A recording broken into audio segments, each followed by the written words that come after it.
કેમ છો બધા? મજામાં.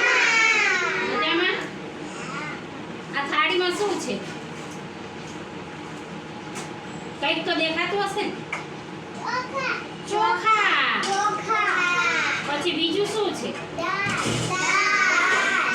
છે. પછી આ શું છે? સરસ.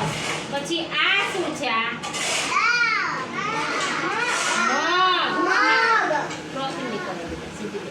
આ મગ છે. શું છે?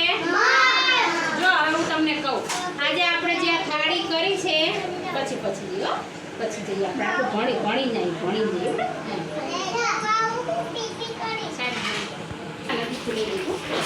હવે જો અહીંયા ધ્યાન આપો બધાય. આપણે આ થાળીમાં અલગ અલગ વાટકીમાં અલગ અલગ કઠોળ ભરી મૂક્યા છે. અહીંયા ધ્યાન બધાયનું દેવાન. આમાં કઠોળ છે. શું છે? જો શું છે? જો આ ચણા છે. શું છે?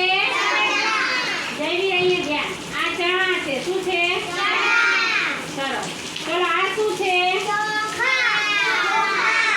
શું છે? ચોખા. પછી આ શું? દાળ. પણ શેની? તુવેરની. શેની? આપણે ભાત સાથે ખાઈએ છીએ ને.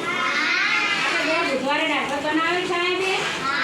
આ એ દાળ છે. તુવેરની દાળ. કઈ દાળ? પછી આ શું છે? ચલો મગ નથી. કોને ખબર છે આ શું?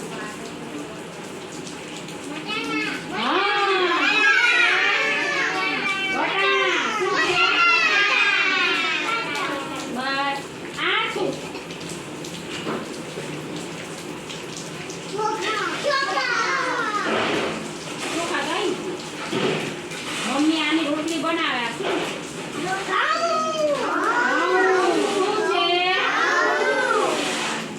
પછી આ શું છે?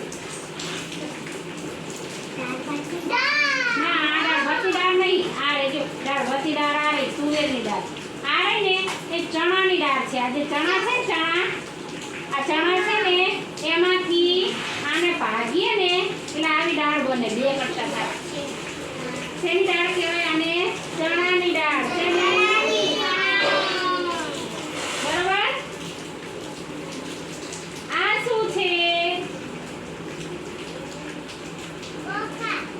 ચોરા. શું કહેવાય? ચાલો બધાને ખબર પડી ગઈ. હવે આ બધું તમારા મમ્મી ઘરે બનાવે છે? હે? ના બનાવતી હોય ને તો તમારે કહેવાનું કે મમ્મી બધા કઠોળ બનાવવાના. કઠોળમાંથી આપણને તાકાત મળે. શું મળે? કઠોળમાંથી આપણને પ્રોટીન મળે, તાકાત મળે, આપણું શરીર સારું રહે. એટલે મમ્મીને કહેવાનું કે આ બધા જ શાકની સાથે કઠોળ બનાવવાના. બરાબર? મમ્મી લીલું શાક તો બનાવે જ છે. બટેકા, કોબી, દૂધી બનાવે ને, ઈંડોરા, ગવાર. તો એની સાથે સાથે